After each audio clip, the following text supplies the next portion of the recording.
The deserts and forgotten towns of the American Southwest have long served as the backdrop for stories blending bravery with brutality, justice with crime, and heroism with raw savagery.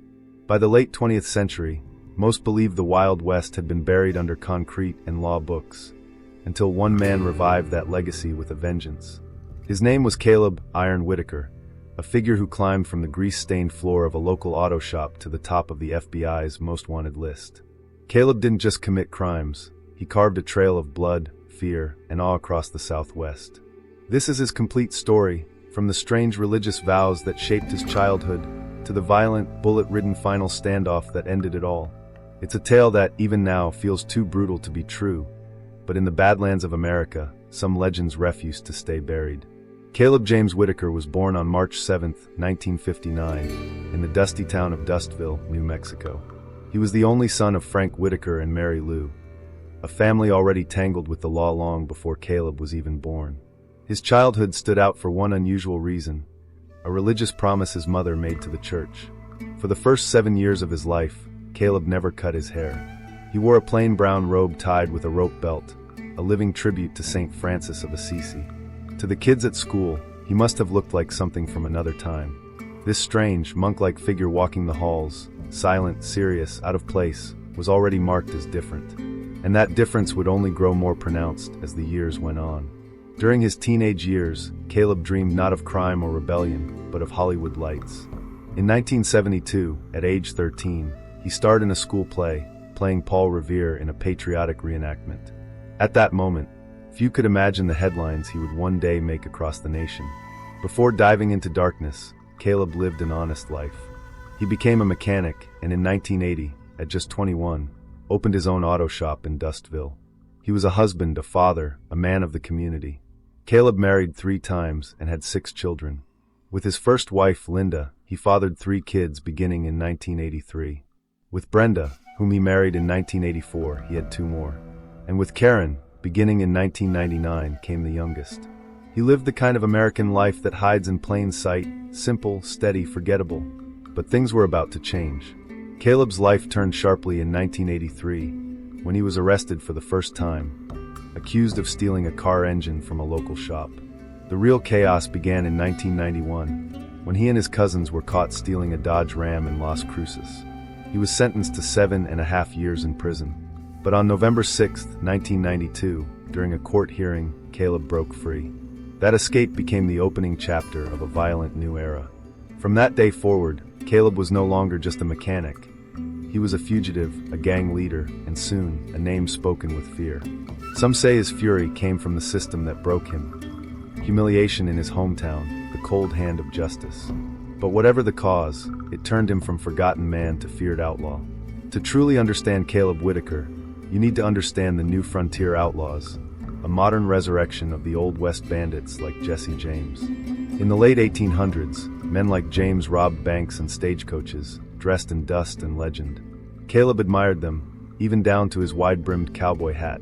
By 1996, he wasn't just imitating those outlaws, he was leading a new breed across 7 states: New Mexico, Arizona, Texas, Nevada, Utah, Colorado, and Oklahoma. These weren't men on horseback with pistols. They were armed with AR-15s, machine guns, and armored SUVs. And their operations were no longer about rebellion. They were military-level assaults on forgotten towns. Caleb had turned history into a weapon, and the frontier into his battlefield. Their targets were always small towns with skeleton police forces. The gang would arrive fast, surround the sheriff's office to disable resistance, and then block the town's exits, cutting it off like a tactical strike. With everything locked down, they robbed banks methodically, cleaned out vaults, and vanished into the desert. No one could follow. No one could fight back. In less than 10 years, it's believed they executed nearly 100 heists. Caleb's gang operated with the efficiency of soldiers, but the soul of desperados. Each robbery left a mark, not just in money lost, but in the fear that followed. The towns they hit weren't just looted, they were scarred. By the end of the decade, Caleb's name had become synonymous with terror. In December 1999, he and his gang murdered John Harper.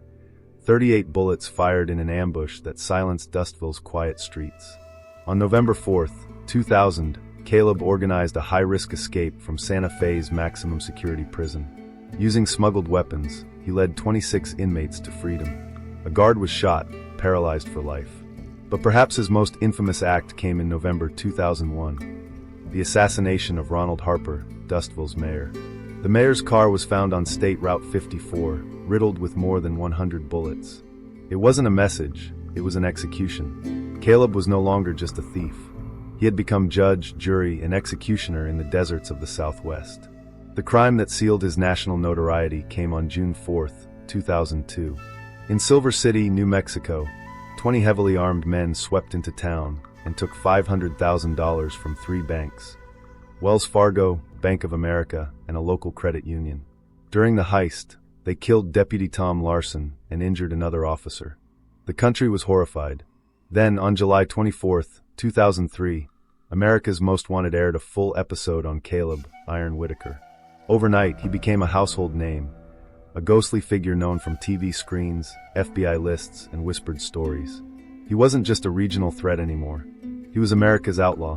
The manhunt that followed stretched across the Southwest, with his face on every wall, his name in every news report. Despite the spotlight, Caleb remained free. He moved in silence, helped by allies and protected by fear. People knew where he was, but no one dared to speak. On December 10, 2003, his run came to an end. At 44, Caleb was holed up in a safe house near Red Rock, New Mexico. An anonymous tip sent the police swarming. As officers approached, a barking dog warned him. With his wife and child still inside, Caleb grabbed an AR-15 and dove through a window, firing as he hit the dirt. The shootout was fierce. He was struck by over 10 bullets and died where he fell. His body was taken to Albuquerque for autopsy, then returned to Dustville for burial. The man who once ruled the desert died facing it. But the story didn't die with him. In 2023, Netflix released New Frontier, a series loosely based on Caleb's life, with a lead character modeled after his legend. A book followed Caleb Whitaker, The Bullet's Edge, compiled from interviews and official records. A documentary is in production now, featuring first-hand accounts from those who knew him, feared him, or hunted him. His methods didn't vanish either. Today, smaller gangs across the country still mimic his strategies, using Caleb's ghost as a blueprint for chaos. The towns may be different, the names changed, but the fear remains the same. Caleb didn't just create violence, he inspired it. His life is a contradiction carved into the rocks of the Southwest. Caleb Whitaker was a vicious killer, a thief, a destroyer of peace. But to some, he was more, a rebel, a man who stood against the system, however brutally. From a boy in saintly robes dreaming of stardom, to a mechanic, to a criminal icon, his story reminds us that a few wrong turns can reshape a life entirely.